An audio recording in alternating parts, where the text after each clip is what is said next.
শীতের আমেজে শাকের মধ্যে বেতো শাক কিন্তু অন্যতম। আচ্ছা, তোমাদের মধ্যে বেতো শাক খেতে কার কার ভালো লাগে আর কার কার ভালো লাগে না আমাকে কিন্তু জানিও।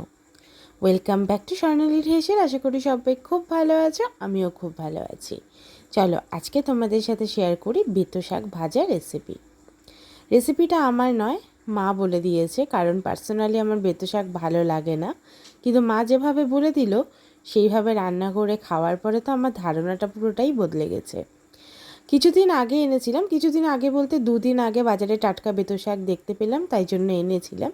তো 2 দিন পর যেহেতু নিরামিষ দিনে রান্না করেছি, তাই টিফিন বক্সে ভরে, এয়ারটাইট টিফিন বক্স অবশ্যই, ফ্রিজে স্টোর করে রেখেছিলাম। একদম ফ্রেশ ছিল, সেটা তো তোমরা দেখতেই পেলে। ভালো করে কেটে ধুয়ে বেছে নিয়েছি, আর তার সাথে কেটে নিয়েছিলাম একদম ডুমু ডুমু করে ছোট্ট ছোট্ট করে আলু আর বেগুন। তারপরে কিছুটা সর্ষের তেল গরম করে বড়িগুলো ভেজে নিয়েছি। ফোড়নে দিয়েছি কালো জিরে, শুকনো লঙ্কা, রসুন দিতে পারিনি কারণ নিরামিষ ছিল।